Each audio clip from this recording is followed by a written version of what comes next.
Samuel Langhorne Clemens was a Missouri frontiersman and a complex literary figure who became one of the most celebrated writers in American history. Samuel Langhorne Clemens, author and humorist known worldwide by his pen name Mark Twain, was born in Florida, Missouri on November 30, 1835. He came from a modest family. He had a distinctive appearance with his famous white hair and mustache. Clemens's early years were marked by adventure and hardship. He grew up in Hannibal, Missouri, a Mississippi River town that would later provide the setting for his most famous works. His childhood there shaped his understanding of American life and human nature, though his later career would test those observations in ways both triumphant and tragic. Samuel Clemens was the sixth of 7 children born to John Marshall Clemens and Jane Lampton Clemens. His father was a lawyer and judge who struggled financially throughout his life. The family moved to Hannibal when Samuel was 4 years old, seeking better economic opportunities. The town, perched on the banks of the Mississippi River, was a vibrant place full of steamboats, travelers, and the colorful characters who would populate Clemens's future stories. Clemens's formal education was limited. He attended school sporadically and his education effectively ended when his father died in 1847, leaving the family in difficult financial circumstances. At age 11, Samuel had to leave school and go to work to help support his family. He became a printer's apprentice, learning a trade that would serve him well and introduce him to the world of words and publishing. Working in print shops in Hannibal and later in other cities, young Clemens developed his skills as a typesetter and occasionally contributed sketches and articles to the newspapers where he worked. This early experience with the mechanics of publishing and the craft of writing proved invaluable. He learned how newspapers worked, how stories were constructed, and how to capture readers' attention. These lessons would serve him throughout his literary career. In 1857, Clemens embarked on what would become one of the defining experiences of his life. He became a steamboat pilot on the Mississippi River, fulfilling a childhood dream. For the next 4 years, he navigated the great river, learning its every curve, sandbar, and current. The work required intense study and skill. Pilots had to memorize the constantly changing river, recognizing landmarks by day and night, in all weather conditions. It was demanding work that paid well and carried considerable prestige. Clemens loved being a riverboat pilot. He later said it was the only work he ever truly enjoyed. The river gave him independence, adventure, and a front-row seat to American life. Passengers and crew from all walks of life passed through the steamboats. He observed humanity in all its variety, storing away characters and stories that would later fill his books. It was during this period that he adopted the river term Mark Twain, meaning 2 fathoms deep, safe water for navigation. The outbreak of the Civil War in 1861 ended Clemens's career as a riverboat pilot. River traffic ceased as the conflict divided the nation. Clemens briefly served with a Confederate militia unit in Missouri, an experience he later described with humor and some embarrassment in his sketch The Private History of a Campaign That Failed. His military service lasted only about 2 weeks before his unit disbanded. Unlike many of his contemporaries, Clemens did not distinguish himself in the war. Instead, he headed west. In 1861, Clemens traveled to Nevada Territory with his brother Orion, who had been appointed Secretary of Nevada Territory. Samuel hoped to strike it rich in the silver mines. He tried his hand at mining and speculation, but like many prospectors, he found more dirt than silver. The mining ventures failed, leaving him broke but rich in experiences. The rough mining camps and frontier towns of Nevada provided material for his future writing. After his mining failures, Clemens turned to journalism. He began writing for the Territorial Enterprise in Virginia City, Nevada. It was here, in 1863, that he first used the pen name Mark Twain. His humorous sketches and irreverent reporting style quickly gained attention. He wrote about mining life, local politics, and the colorful characters of the frontier. His writing was sharp, funny, and often satirical. He was developing the distinctive voice that would make him famous. In 1864, Clemens moved to San Francisco, where he continued working as a journalist. He wrote for several newspapers and began contributing to literary magazines. His circle of acquaintances included other writers and humorists. It was in California that he wrote the story that would launch his national career. In 1865, his humorous tale The Celebrated Jumping Frog of Calaveras County was published in newspapers across the country. The story was an immediate success, making Mark Twain a nationally recognized name. The Jumping Frog story showcased Clemens's gifts as a storyteller. It captured the vernacular speech of ordinary Americans, used humor to illuminate character, and told a simple tale with perfect comic timing. These elements would characterize his best work throughout his career. The story's success encouraged him to pursue writing more seriously and to consider a career as a professional author and lecturer. In 1866, Clemens traveled to Hawaii, then known as the Sandwich Islands, as a correspondent for a Sacramento newspaper. His letters from Hawaii were popular and demonstrated his ability to write engaging travel narrative. Upon returning to California, he began a new career as a lecturer, speaking about his Hawaiian experiences. He discovered he had a natural talent for public performance. His lectures were funny, engaging, and profitable. For the rest of his life, he would alternate between writing and lecturing, using each to support the other. In 1867, Clemens joined a group of American tourists on a chartered voyage to Europe and the Holy Land aboard the steamship Quaker City. The journey provided material for his first major book, The Innocents Abroad, published in 1869. The book was a humorous account of American tourists encountering European and Middle Eastern culture. It gently mocked both the pretensions of European civilization and the naivety of American travelers. The book was enormously successful, selling nearly 70,000 copies in its first year and establishing Mark Twain as a major literary figure. During the Quaker City voyage, Clemens met Charles Langdon, who showed him a picture of his sister, Olivia. Clemens fell in love with the image and later met Olivia Langdon in person. After a lengthy courtship, they married in February 1870. Olivia came from a wealthy, refined family in Elmira, New York. She was educated, cultured, and somewhat frail in health. The marriage was genuinely loving, though Olivia often tried to refine her rough-hewn husband and edit the more controversial elements from his writing. The couple settled in Hartford, Connecticut, where they built an elaborate Victorian mansion. The Hartford house became the center of their family life and the place where Clemens wrote many of his most important works. They had 4 children, though their son Langdon died in infancy. Their 3 daughters, Susie, Clara, and Jean, were the joy of Clemens's life. He was a devoted father who entertained his children with stories and included them in his creative life. The 1870s and 1880s were Clemens's most productive and successful years as a writer.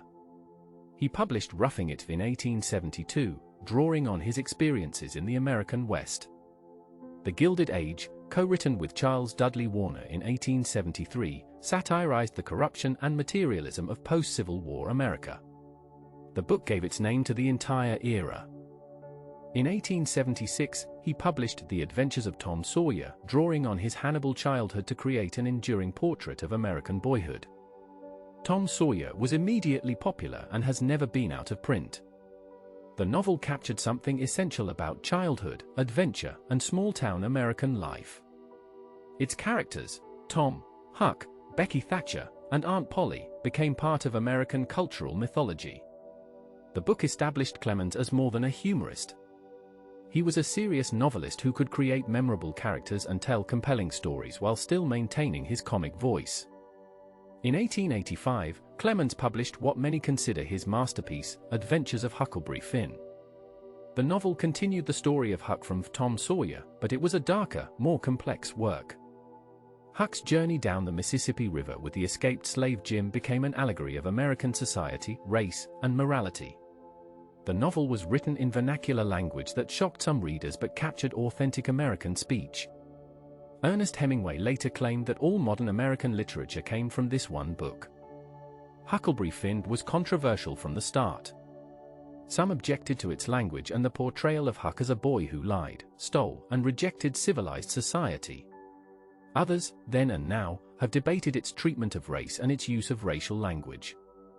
Despite or perhaps because of these controversies, the novel has remained central to American literature. It raised profound questions about freedom, morality, and what it means to be human. Huck's decision to help Jim escape, even though he believes he is damning himself by doing so, remains one of the most powerful moral moments in American fiction. During these productive years, Clemens also published The Prince and the Pauper in 1881, a historical novel set in Tudor England, and A Connecticut Yankee in King Arthur's Court in 1889, a satirical time travel story that critiqued both medieval feudalism and modern industrial capitalism. He was at the height of his fame and creative powers. He was recognized internationally as America's greatest writer. His distinctive appearance, white suit, and shock of white hair made him instantly recognizable. He was celebrated, wealthy, and successful. However, Clemens was also a businessman, and his business ventures were far less successful than his writing. He invested heavily in various schemes and inventions.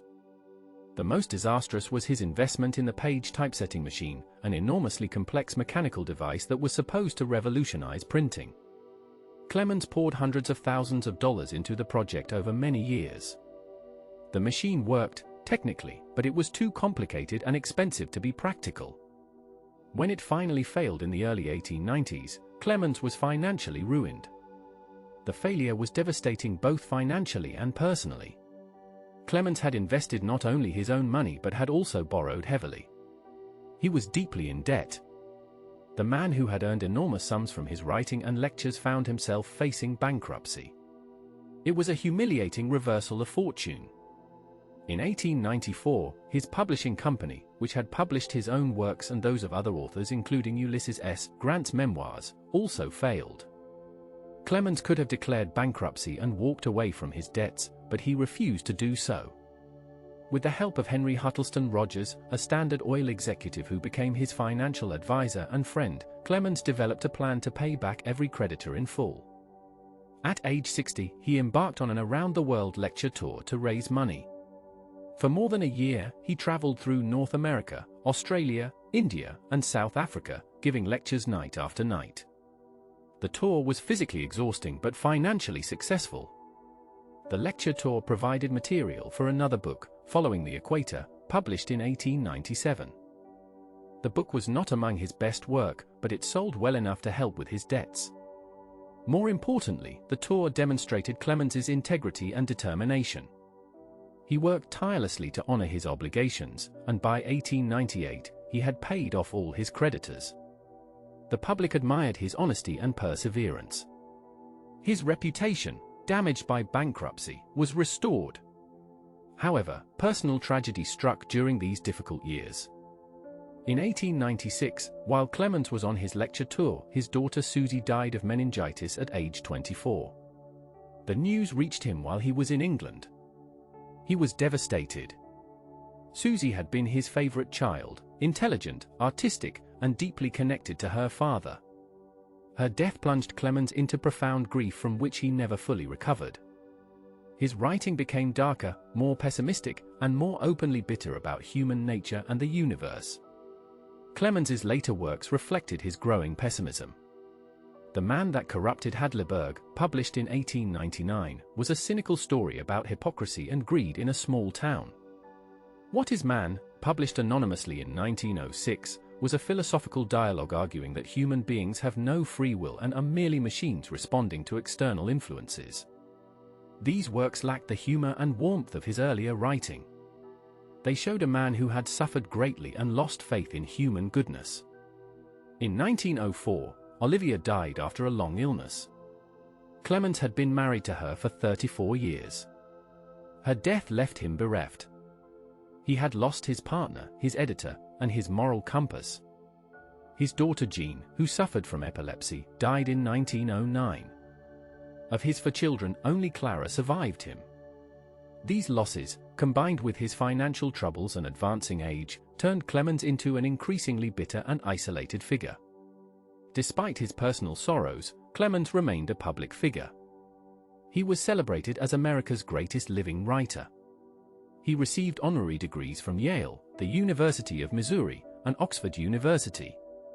He was faked wherever he went. He became known for wearing white suits year-round, claiming they were more comfortable and made him more visible. His appearance and his quotable wit made him a favorite of newspaper reporters.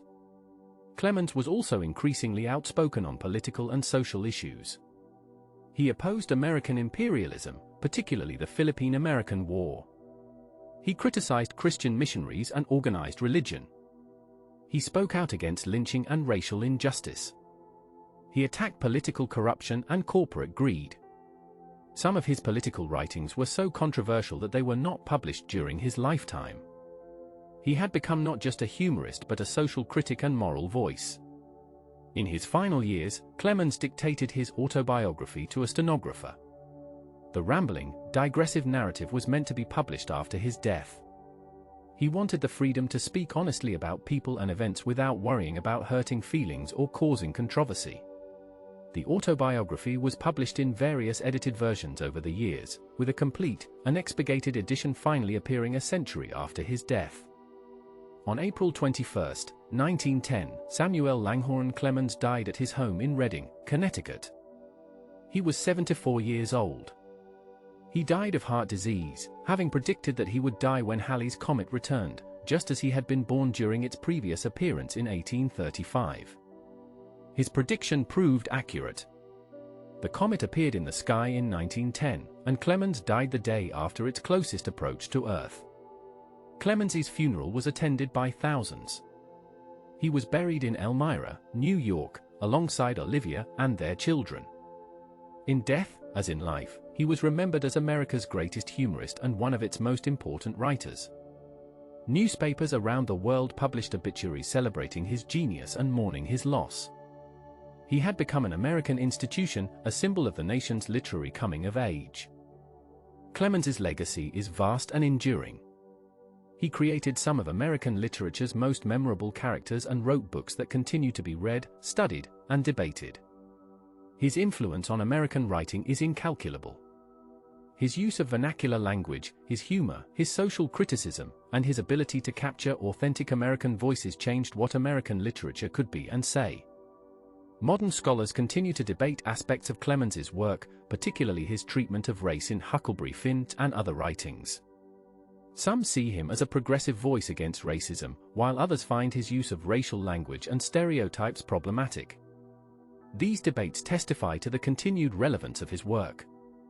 His books still provoke strong reactions and serious thought. Perhaps the most fitting assessment of Samuel Clemens comes from his own recognition of the gap between appearance and reality, between what people say and what they do, between American ideals and American practice. His greatest works explored these contradictions with humor and insight. He showed Americans themselves, both the nobility and the foolishness, the idealism and the hypocrisy. He made people laugh while making them think. Clemens represents a particular type of American artist, the self-made man who rose from poverty to fame through talent and determination. He experienced both spectacular success and devastating failure. He knew triumph and tragedy. He celebrated America while criticizing its faults.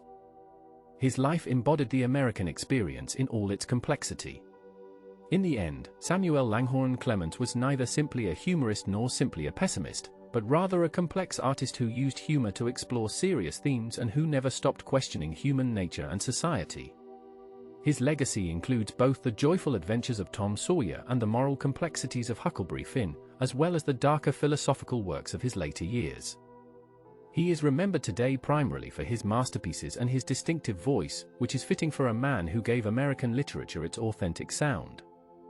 Mark Twain was even in death a man of contradictions, remembered for his humor and his criticism, his optimism and his pessimism, his love for humanity and his disappointment in it. John D. Rockefeller was an American industrialist and a complex business figure who became one of the most controversial entrepreneurs of the Gilded Age. John Davison Rockefeller, oil magnate and later philanthropist, was born in Richford, New York on July 8, 1839. He came from a modest family. He had a distinctive appearance with his reserved demeanor and penetrating gaze. Rockefeller's early years were marked by ambition and determination. He attended Central High School in Cleveland, Ohio, though he never completed a college education, choosing instead to pursue business training at Folsom's Commercial College. His education there shaped his understanding of accounting and commerce, though his later career would test those lessons in the most competitive ways imaginable. After completing his business training, Rockefeller began his career as an assistant bookkeeper at Hewitt & Tuttle, a commission merchant firm in Cleveland. He earned 50 cents a day. Despite the modest wages, he proved himself to be meticulous and hardworking. His attention to detail and his ability to manage accounts impressed his employers. It was during this time that Rockefeller began developing his ideas about business efficiency and systematic organization. In 1859, at the age of 19, Rockefeller went into business for himself. He formed a partnership with Maurice Clark, establishing a commission merchant business dealing in grain, hay, and meats. The firm of Clark and Rockefeller prospered during the Civil War years, as demand for provisions soared. Rockefeller demonstrated an early talent for business, carefully managing costs and maximizing profits. The venture was successful, but Rockefeller was already looking toward bigger opportunities. The discovery of oil in western Pennsylvania in 1859 had created a new industry, chaotic and speculative. Rockefeller watched the oil boom with interest. He recognized that while oil drilling was risky and unpredictable, oil refining offered more stable opportunities. In 1863, Rockefeller and Clark invested in an oil refinery in Cleveland. The venture initially showed promise. Cleveland was well positioned for the refining business, with excellent railroad and water transportation connections. However, Rockefeller and Clark disagreed about the direction of the business. Clark wanted to focus on their original commission merchant business, while Rockefeller believed the future lay in oil. In 1865, Rockefeller bought out Clark's interest in the refinery for $72,500. It was a bold move that would define his future. He renamed the company Rockefeller and Andrews, partnering with his brother William and chemist Samuel Andrews. Rockefeller's refining business grew rapidly. He was a better manager than most of his competitors. He focused obsessively on efficiency and cost reduction. He employed chemists to extract every possible byproduct from crude oil, selling everything from kerosene to petroleum jelly. He negotiated relentlessly with railroads for lower shipping rates, using his growing volume as leverage. He reinvested profits into expanding capacity rather than taking large personal distributions. By 1868, Rockefeller's refinery was the largest in Cleveland. Yet Cleveland itself had dozens of refineries, and the industry nationwide was plagued by overcapacity and cutthroat competition. Prices fluctuated wildly. Many refiners operated inefficiently. Rockefeller believed the industry needed consolidation and organization. He envisioned bringing order to chaos through systematic combination of competing firms. In 1870, Rockefeller and his associates formed the Standard Oil Company of Ohio with a capital of $1 million. Rockefeller owned about 30% of the stock and served as president. Standard Oil was incorporated to bring together several refineries under unified management. The company controlled roughly 10% of American oil refining at its formation. This was just the beginning. Rockefeller had far more ambitious plans. He believed that by consolidating the refining industry, he could eliminate waste, reduce costs, and stabilize prices. His vision was not universally shared. Many independent refiners valued their autonomy and resented the idea of combination. Over the next few years, Rockefeller embarked on an aggressive campaign to acquire competing refineries. His methods varied. Sometimes he offered attractive prices and convinced owners to sell willingly. Other times he used more aggressive tactics. He negotiated secret agreements with railroads to receive rebates on his shipping costs while his competitors paid full rates. He sometimes received rebates even on his competitors' shipments, a practice called drawbacks. These arrangements gave Standard Oil enormous competitive advantages. Competitors who refused to sell often found themselves unable to compete and were eventually forced out of business or compelled to sell on unfavorable terms. The campaign reached its peak in 1872 during what became known as the Cleveland Massacre. Within 3 months, Rockefeller acquired 22 of his 26 competitors in Cleveland. Some sales were voluntary, with owners recognizing the inevitable and accepting Standard Oil stock. Others felt coerced, believing they had no choice but to sell. By the end of 1872, Standard Oil controlled nearly all refining capacity in Cleveland and about a quarter of the nation's total. The consolidation continued beyond Cleveland. Rockefeller systematically acquired refineries in New York, Philadelphia, Pittsburgh, and the oil regions of Pennsylvania. By the late 1870s, Standard Oil controlled roughly 90% of American oil refining. It was an unprecedented level of market dominance. Rockefeller had achieved his vision of bringing order to the chaotic oil industry. Standard Oil operated with ruthless efficiency. It eliminated redundant facilities, standardized processes, and achieved economies of scale that independent refiners could never match. The company could undersell any competitor and still make profits. It controlled pipelines and storage facilities.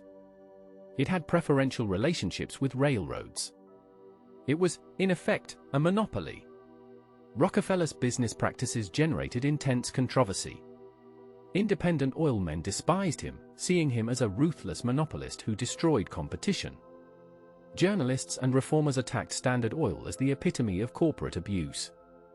Ida Tarbell, whose father had been an independent oil producer, wrote a devastating exposé of Standard Oil's practices in McLeod's magazine in the early 1900s.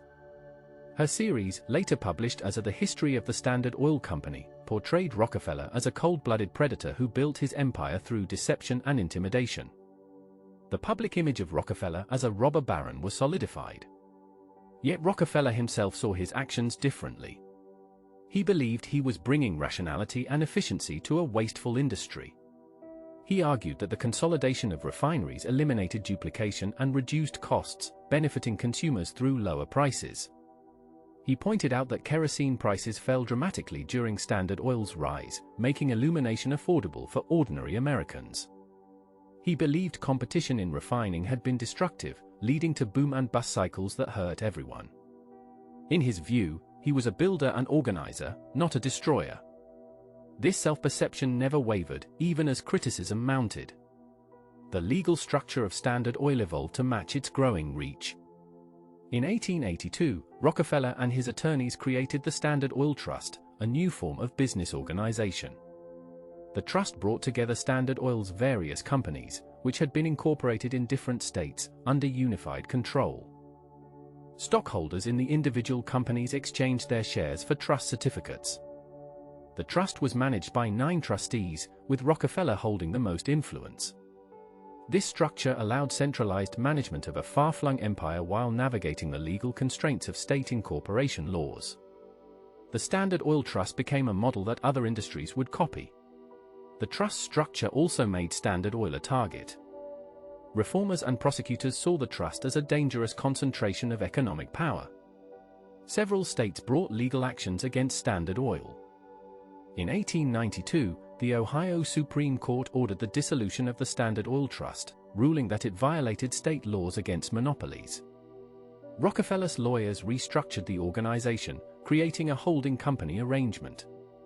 The legal battles continued for years. Meanwhile, Standard Oil's dominance of the oil industry remained largely intact despite the legal challenges. Rockefeller's personal life during these years was marked by the same discipline that characterized his business career. He married Laura Celestia Spellman in 1864. The marriage was happy and produced 4 daughters and 1 son. Laura, known as Seti, shared Rockefeller's Baptist faith and his commitment to frugality despite their growing wealth. The Rockefellers lived comfortably but not ostentatiously by the standards of the Gilded Age wealthy. Rockefeller neither smoked nor drank. He attended church regularly. He maintained a strict daily routine. He was, in his personal habits, the opposite of the flamboyant robber baron stereotype. Throughout his business career, Rockefeller was also a systematic philanthropist. He had been taught from childhood to give 10% of his income to charity, a practice called tithing. He maintained this practice as his wealth grew, though the amounts became staggering. In his early years, he gave to his Baptist church and to various religious causes. As his fortune expanded, so did his philanthropy. He gave to educational institutions, medical research, and various social causes. His giving was methodical and carefully considered, much like his business decisions. he sought to make his philanthropy as efficient and impactful as his business operations.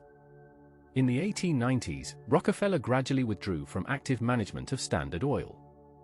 He had accumulated a fortune estimated at hundreds of millions of dollars, making him the richest man in America and possibly the world. He was in his 50s and his health had begun to suffer from the stress of managing his vast enterprise. He suffered from digestive problems and insomnia. His hair fell out, giving him the bald appearance that would characterize his later years. He began spending more time at his estates in New York and Florida, leaving day-to-day operations to trusted associates.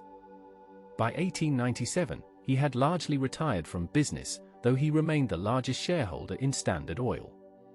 Retirement allowed Rockefeller to focus on philanthropy. He had already been giving away substantial sums, but now he approached charitable giving as systematically as he had approached business. In 1901, he founded the Rockefeller Institute for Medical Research, which would become Rockefeller University. The institute supported groundbreaking research in medicine and biology. In 1902, he established the General Education Board, which worked to improve education, particularly in the American South. The board provided funding for schools, teacher training, and educational reform. In 1913, he created the Rockefeller Foundation, which would become one of the world's largest philanthropic organizations. The Rockefeller Foundation's charter was ambitious, to promote the well-being of mankind throughout the world. The foundation supported public health initiatives, scientific research, arts and humanities, and social sciences. It helped eradicate hookworm in the American South. It supported the development of a yellow fever vaccine. It funded research that led to the discovery of penicillin. It supported universities and libraries around the world. Rockefeller's systematic approach to giving away his fortune was as revolutionary as his approach to building it had been. He pioneered the concept of scientific philanthropy, using wealth to address root causes of social problems rather than merely treating symptoms. Meanwhile, Standard Oil faced its greatest legal challenge.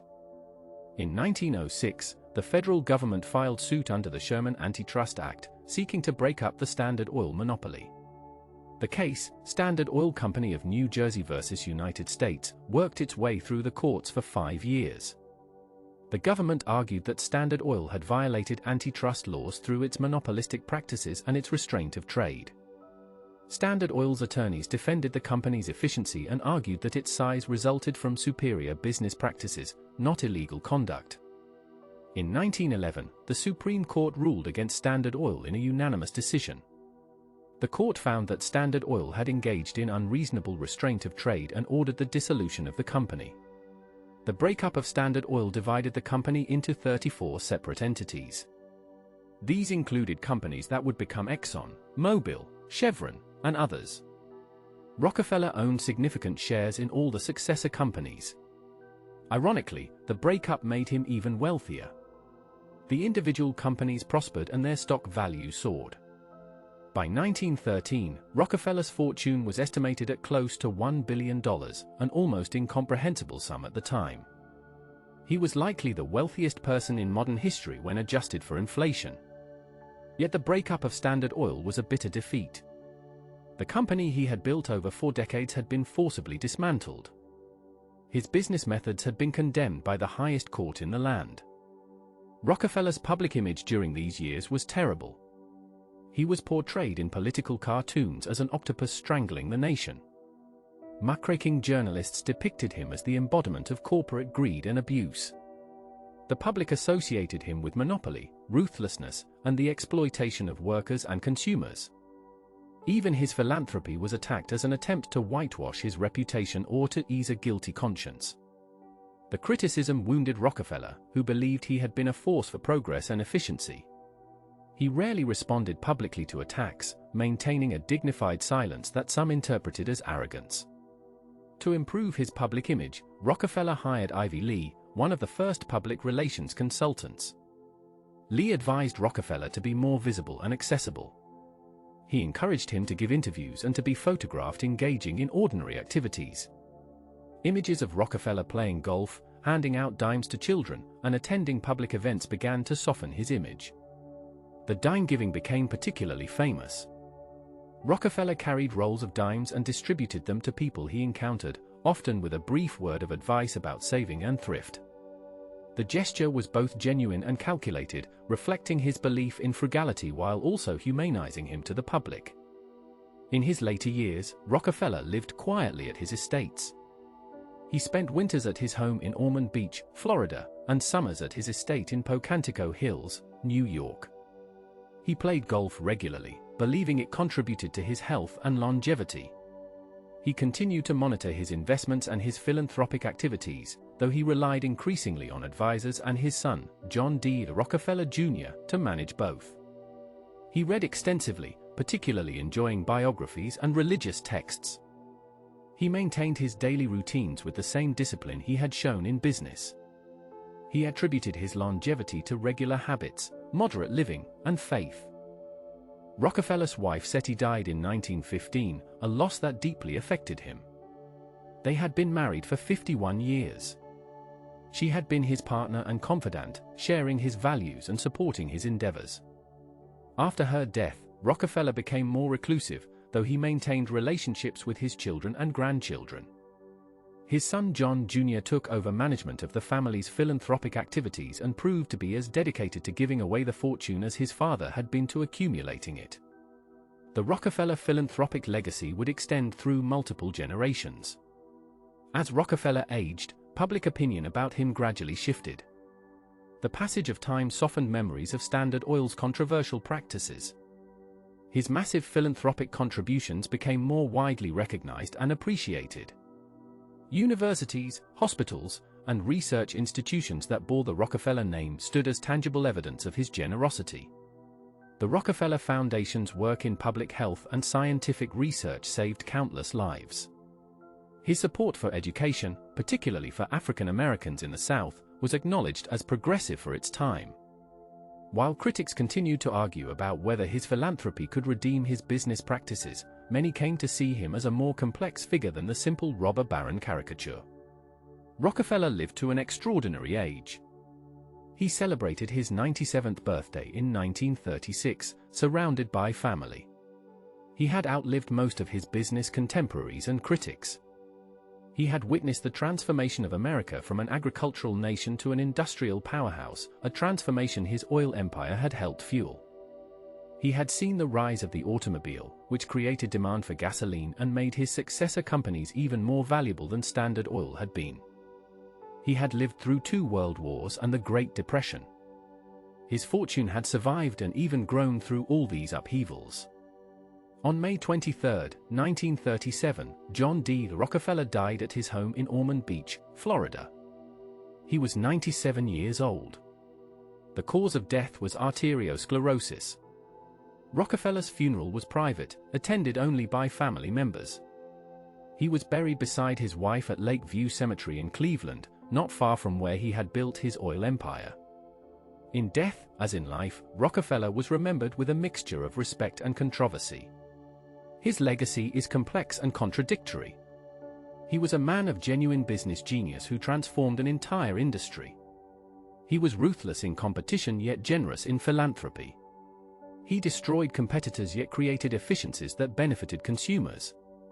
He accumulated the greatest fortune in American history yet gave away most of it. He was vilified as a robber baron yet pioneered modern philanthropy.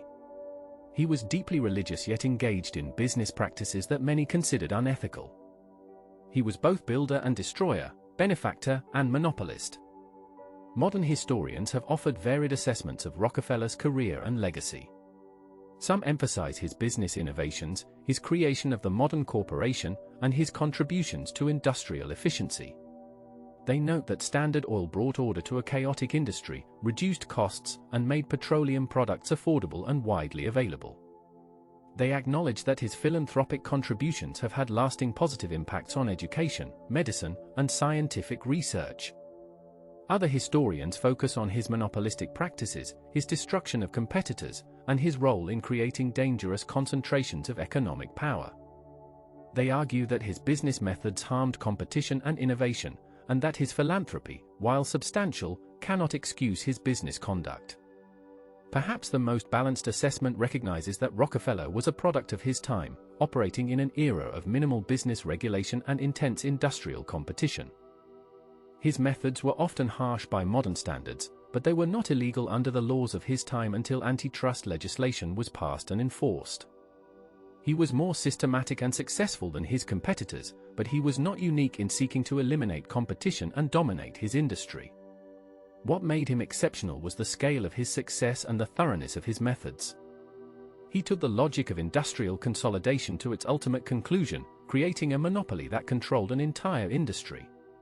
Rockefeller's philanthropic legacy is perhaps less controversial than his business career.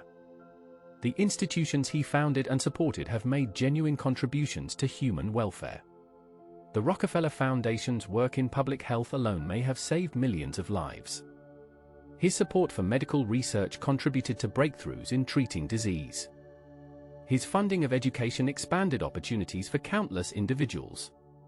His model of systematic, strategic philanthropy influenced other wealthy individuals and helped establish the modern foundation as an institution for social good. Whatever one thinks of how he acquired his wealth, there is little dispute that he gave it away effectively. In the end, John D. Rockefeller was neither a simple hero nor a simple villain, but rather a complex figure who embodied both the achievements and the excesses of American industrial capitalism. His legacy includes both the creation of Standard Oil and its forced breakup, both the accumulation of unprecedented wealth and its systematic distribution to charitable causes. He is remembered today primarily for his business dominance and his philanthropy, which is perhaps appropriate for a man who excelled at both accumulation and distribution. Rockefeller remains, even decades after his death, one of the most significant and controversial figures in American business history, a man whose influence shaped both the industrial economy and the philanthropic landscape of the 20th century. Henry George was a Philadelphia-born journalist and economic philosopher who became one of the most influential social reformers of the 19th century. Henry George, economist, writer, and political activist, was born in Philadelphia, Pennsylvania on September 2, 1839. He came from a modest middle-class family. He had a distinctive appearance with his piercing eyes and serious demeanor. George's early years were marked by intellectual curiosity and restless ambition. He attended school only until the age of 14, leaving formal education behind to seek his fortune in the wider world. His limited schooling would later prove no barrier to his intellectual development, though his lack of formal credentials would sometimes undermine his credibility in academic circles. After leaving school, George worked briefly as an errand boy and then went to sea as a foremast boy on a ship bound for Australia and India. The voyage lasted 14 months and exposed the young man to poverty and inequality on a global scale. He saw the desperate conditions of workers in foreign ports and witnessed the vast disparities between rich and poor. These experiences planted seeds that would later flower into his revolutionary economic theories. Returning to Philadelphia in 1856, George found work as an apprentice typesetter. The printing trade provided him with steady employment and introduced him to the world of journalism and publishing. He learned the mechanical aspects of producing newspapers and books, skills that would serve him throughout his career as a writer and publisher. In 1857, George made a momentous decision that would change his life. He left Philadelphia and sailed to California, drawn by the opportunities of the West Coast. He arrived in San Francisco with almost no money and struggled to establish himself. California in the late 1850s was still shaped by the gold rush mentality, a place where fortunes could be made or lost overnight. George worked various jobs, including as a typesetter, rice farm laborer, and gold prospector. None of these ventures brought him prosperity. He experienced genuine poverty during these years, sometimes going hungry and homeless. In 1861, he married Annie Corsina Fox, an Australian immigrant.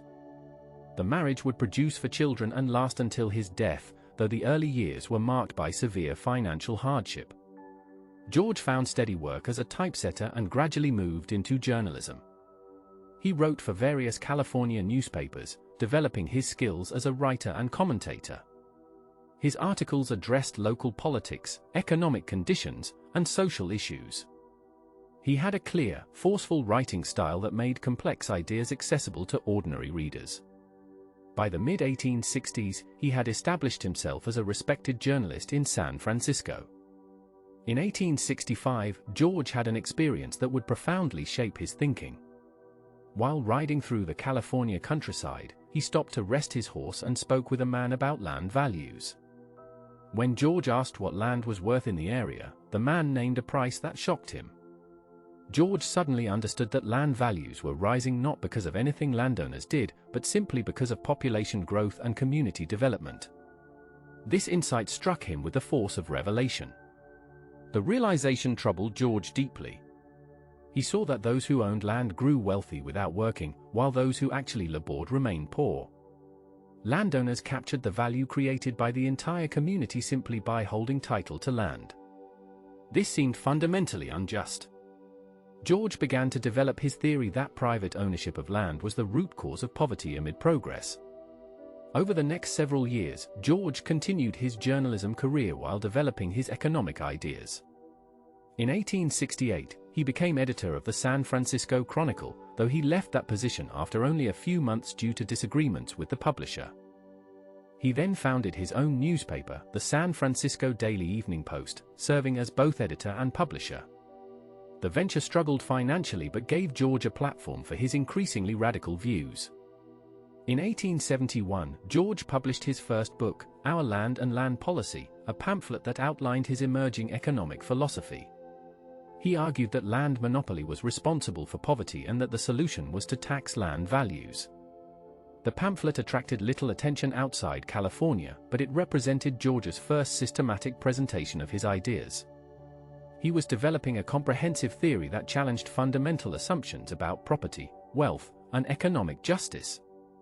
Throughout the 1870s, George worked on his magnum opus while supporting his family through journalism. He wrote editorials, served as a newspaper editor, and took on various writing assignments. His financial situation improved somewhat, but he remained far from wealthy. He devoted every spare moment to reading, thinking, and writing about political economy. In 1879, Henry George published Progress and Poverty, the book that would make him internationally famous. The work represented nearly a decade of intensive study and reflection. George had read widely in classical economics, studying Adam Smith, David Ricardo, John Stuart Mill, and other leading thinkers. He engaged with their ideas while developing his own original synthesis. Progress and Poverty asked a question that seemed paradoxical: why did poverty persist and even increase alongside economic progress and technological advancement? George argued that the answer lay in land ownership. As society advanced and populations grew, land values increased. Those who owned land captured this increase in value without contributing anything to production. Meanwhile, workers and capitalists had to pay increasingly higher rents to use land, leaving them with less despite overall economic growth. George's solution was elegant and radical: to abolish all taxes except a single tax on land values. This tax would capture for the community the value that the community itself created. It would make land ownership unprofitable for speculation and force land into productive use. At the same time, eliminating taxes on labor, capital, and commerce would unleash productive energies and create genuine prosperity for all. The book was densely argued, running to over 500 pages, but written in clear, passionate prose that non-economists could understand. George combined rigorous economic analysis with moral fervor. He quoted scripture and poetry alongside economic statistics. He appealed to both reason and emotion, making a case that was simultaneously analytical and prophetic. Progress and Poverty was initially published by a small San Francisco publisher with a tiny print run. It sold slowly at first, but gradually word spread. Readers found George's arguments compelling and his vision inspiring. The book began to sell steadily, then rapidly. Within a few years, it had sold hundreds of thousands of copies and been translated into multiple languages.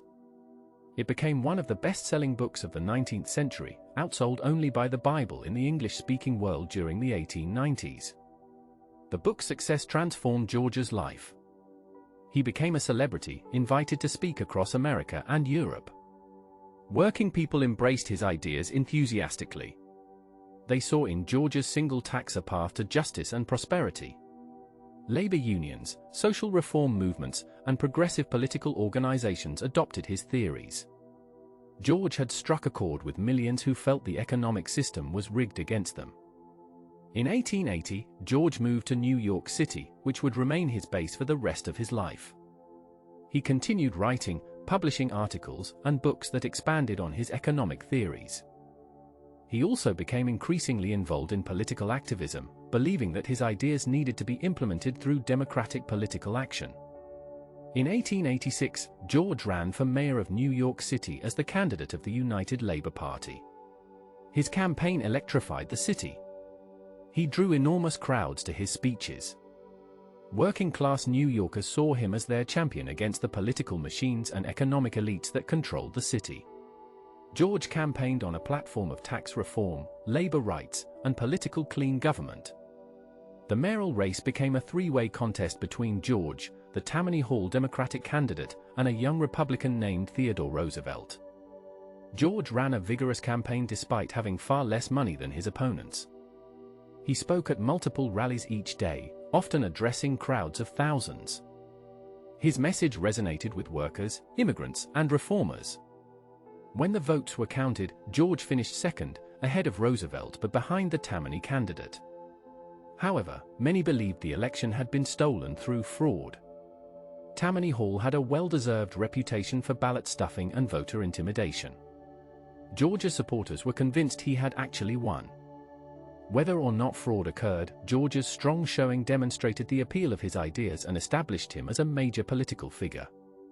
Following the election, George continued his work as a writer and lecturer. He published The Condition of Labor in 1891, responding to Pope Leo XIII's encyclical on social questions.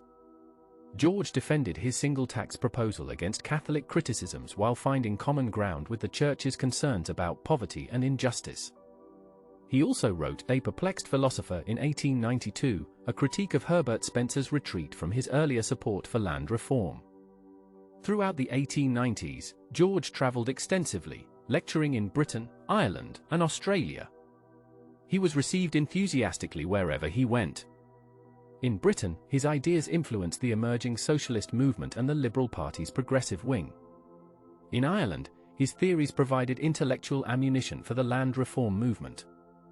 In Australia, his single tax proposal shaped debates about taxation and land policy. George's influence extended far beyond his immediate followers. His ideas affected economists, politicians, social reformers, and ordinary citizens around the world. Leo Tolstoy praised his work. Sun Yat-sen, the founder of modern China, studied his theories. Progressive reformers in America and Europe drew on his analysis even when they did not fully embrace his single tax solution. George had fundamentally changed how people thought about land, wealth, and economic justice. Yet George also faced serious criticism. Academic economists generally rejected his theories, arguing that he misunderstood the nature of rent and oversimplified the causes of poverty. They pointed out that the single tax would not raise sufficient revenue to fund government operations. They questioned whether taxing land values would really solve the problem of poverty. Socialists criticized George from the left, arguing that his single tax did not go far enough. They wanted to abolish private property in all means of production, not just land. They saw George's proposal as a half measure that would leave capitalism's fundamental problems intact.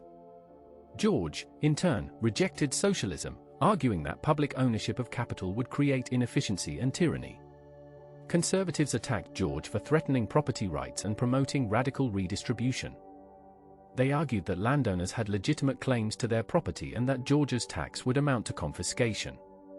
They warned that his ideas would destroy incentives for improvement and lead to economic chaos. George defended himself vigorously against all these criticisms, but he could not build a lasting political movement around his ideas. Despite the popularity of his books and the enthusiasm of his supporters, George's single tax was never implemented anywhere in pure form. Some cities adopted limited versions of land value taxation, but these were modest reforms rather than the fundamental transformation George envisioned. The political obstacles proved insurmountable. Landowners had too much power, the idea was too radical, and alternative reform movements offered competing visions. In 1897, George decided to run again for mayor of New York City. He was 60 years old and in poor health, but he felt compelled to make one more attempt to advance his cause. His doctors warned him that the strain of campaigning could kill him. George replied that he would rather die fighting than live inactive. He threw himself into the campaign with his characteristic energy and passion. The campaign was grueling. George spoke at multiple events each day, often addressing large crowds in the open air. He attacked political corruption and economic injustice with undiminished fervor. His health deteriorated visibly as the campaign progressed. Friends and family begged him to rest, but he refused. He believed this was his last chance to achieve his goals through democratic politics. On October 28, 1897, just days before the election, George suffered a stroke. He died early the next morning, October 29, at the age of 58. His death shocked his supporters and saddened even his opponents. He had literally worked himself to death in pursuit of his vision of economic justice. George's funeral was attended by tens of thousands of people. Working men and women lined the streets as his coffin passed.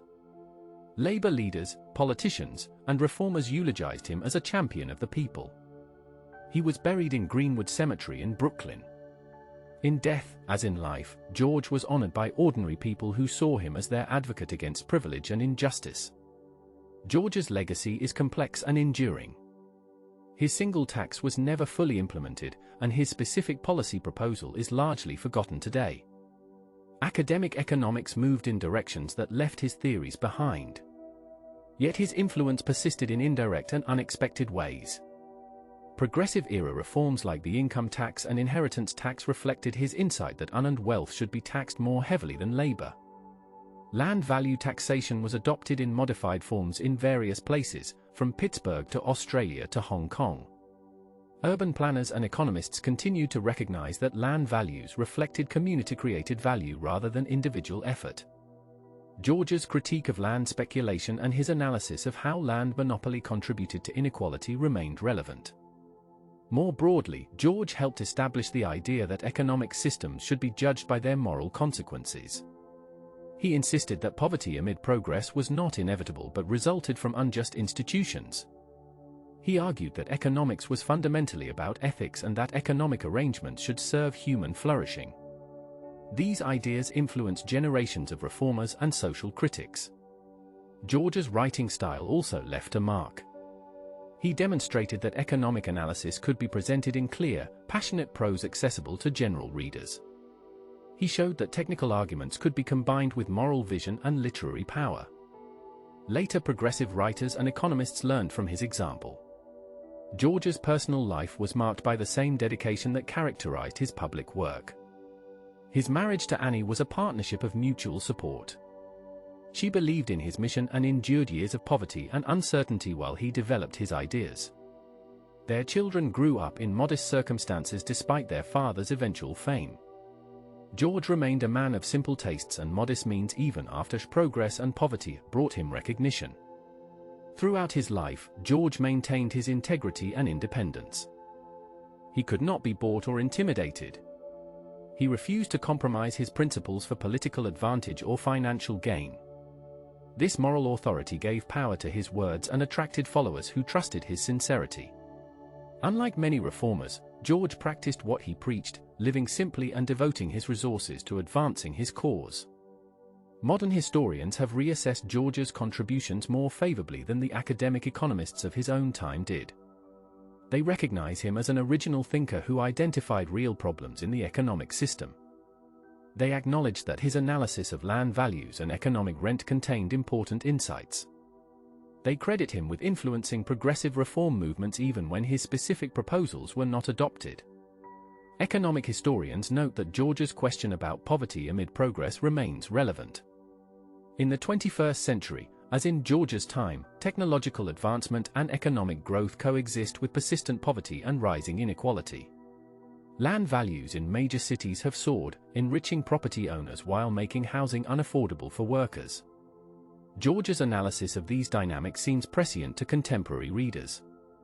Urban economists and planners have shown renewed interest in land value taxation as a tool for capturing community-created value and discouraging speculation. Some cities have experimented with split-rate taxation that taxes land more heavily than improvements. While these are modest applications compared to George's vision, they reflect his enduring influence on thinking about land and taxation. George's greatest legacy may be his moral vision rather than his specific policy proposals. He insisted that economic arrangements should be judged by whether they promote human dignity and opportunity. He argued that poverty was not a natural condition but a social failure that could be corrected. He believed in democracy and in the ability of ordinary people to understand and solve economic problems. These ideas continue to inspire reformers and activists today. In the end, Henry George was a prophet more than a politician, a visionary more than a practical reformer. He saw clearly the contradictions of industrial capitalism and offered a bold solution. That his solution was not adopted does not diminish his achievement in diagnosing the problem and insisting that alternatives were possible. He gave hope to millions who felt trapped by economic forces beyond their control. George represents a particular type of reformer, the self-educated intellectual who challenges established wisdom and offers a comprehensive alternative vision. His lack of formal credentials freed him from academic orthodoxy but also limited his influence in scholarly circles. His moral passion inspired followers but sometimes led him to overstate his case. His single-minded focus on land taxation was both his strength and his limitation. Perhaps the most fitting assessment of Henry George comes from recognizing both his insights and his limitations. He correctly identified land monopoly as a significant source of inequality. He offered a theoretically elegant solution that proved politically impractical. He inspired movements for economic justice while failing to build lasting institutions. He changed how people thought about poverty and progress even though his specific program was never implemented. George was neither a perfect prophet nor a failed crank, but rather a brilliant and flawed reformer who left an indelible mark on economic and political thought.